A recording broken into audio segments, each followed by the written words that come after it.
নমস্কার বন্ধুরা, মিনু ছোট রান্নাঘরে সকলকে জানাই স্বাগত। আজ সকালবেলায় কি নিয়ে এসেছি দেখুন। গরমের জন্য একদম উপযুক্ত একটা খাবার। এখানে নিয়েছি কিছুটা পরিমাণ মুসুর ডাল নিয়েছি, এখানে আম নিয়েছি। মুসুর ডাল করব আজকে, টক ডাল বানাবো আম দিয়ে। এখন নতুন নতুন আম উঠছে, আর এইরকম গরমের সময় টক তেতো এই ধরনের খাবারগুলো যতই খাওয়া যায় ততই বেশি ভালো, শরীরের জন্য ভীষণভাবে উপকার এগুলো। ডালটা আগে সিদ্ধ করতে দিয়ে দেবো ভালো করে ধুয়ে নিয়ে। আর এখানে নিয়েছি পাকা কুমড়ো ভাজা, খেতে কিন্তু দারুণ লাগে। এই টক ডালের সঙ্গে বিশেষ করে খুব ভালো লাগবে। টক ডাল বানাবো আর এখানে কুমড়ো ভাজাও বানাবো।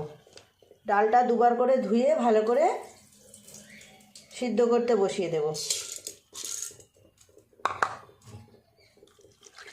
আমরা তো টক ডাল খেতে ভীষণ ভালোবাসি, অনেকবার খাই সারা গরমের মধ্যে।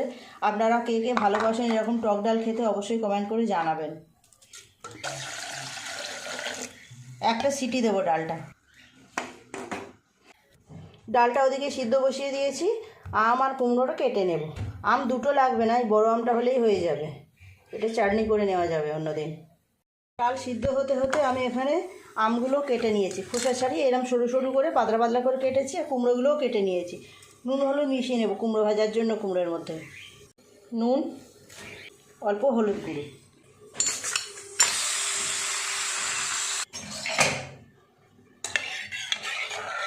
ডালটা সিদ্ধ হয়ে গেছে। ডালের মধ্যে আমগুলো দিয়ে দেব, দিয়ে আর একটু গ্যাসে বসিয়ে রাখবো।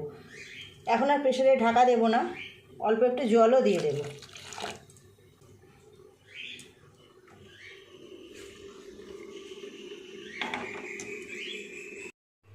কুমড়ো ভাজা করব, পরিমাণ মতো তেল দিয়ে দেবো কড়াই।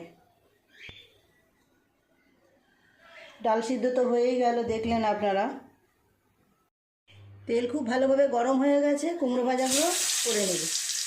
খুব অল্প তেল দিয়েছি, কুমড়ো ভাজা করার জন্য কিন্তু একদম বেশি তেল লাগে না।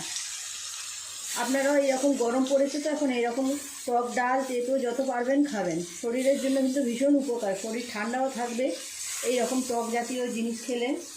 একটু চাপা দিয়ে দেবো, 2 মিনিট চাপা দিয়ে রাখবো। টক ডালের আমগুলো একটু হাতা দিয়ে ঘেঁটে ঘেঁটে দেবো, টকটা তাহলে খুব ভালো হবে। নরম হয়ে গেছে, খুব সুন্দর সিদ্ধ হয়ে গেছে আমগুলো, কিন্তু একটুখানি এইভাবে হাতা পেছন দিয়ে একটু এইভাবে মেরে মেরে দিলে খুব ভালো ডালের সাথে মিশে যাবে। কুমড়ো ভাজাগুলো কতটা হলো একবার দেখে নিন।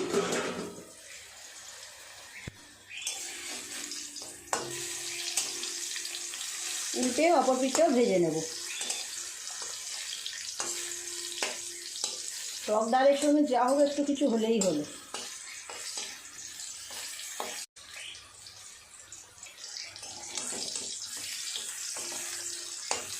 লাল লাল করে ভেজে নেব কুমড়ো ভাজাগুলো। লাল লাল করে ভেজে নিয়েছি কুমড়ো ভাজাগুলো, ভালো করে তেল ঝরিয়ে ঝরিয়ে তুলে নেব।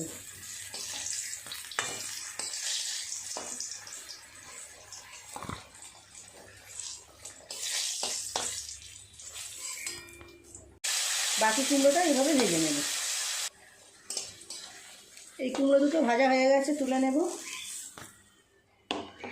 ডাল সাঁতলাবো, টক ডাল সাঁতলাবো। তার জন্য এখানে দিয়ে দিলাম একটা শুকনো লঙ্কা আর কালো সর্ষে।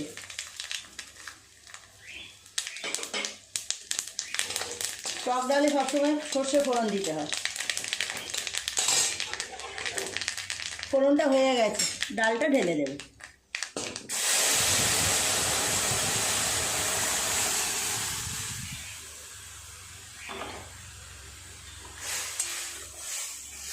প্রেসার কুকারটা ধুয়ে আর একটু জল দিয়ে দেবো, ডালটা একটু গাঢ় গাঢ় হয়েছে।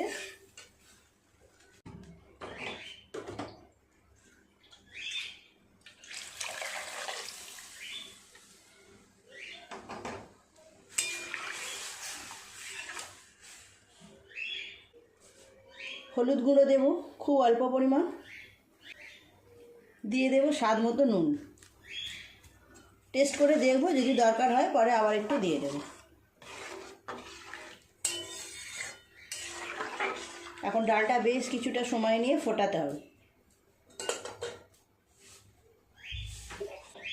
দিয়ে দেবো 1 চামচ পরিমাণ চিনি। টক ডালে তো একটু চিনি দিতেই হয়। টক টক মিষ্টি মিষ্টি, তবেই ভালো লাগবে।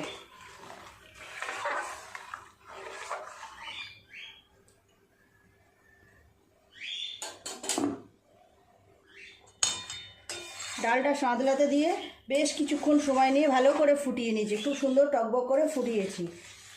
নামিয়ে নেব, হয়ে গেছে টক ডাল রেডি।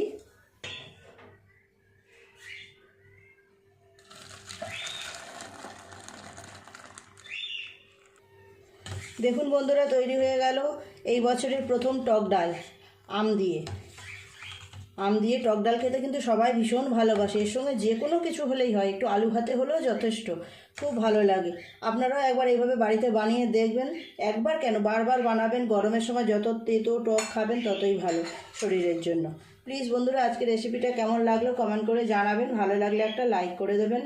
আমার চ্যানেলটি সাবস্ক্রাইব করে পাশে থাকা বেল ঘন্টিটা ক্লিক করে দেবেন, তাহলে যখনই আমি এইরকম নতুন নতুন রেসিপি আপলোড করব সবার আগে তা আপনার নোটিফিকেশানে পৌঁছে যাবে।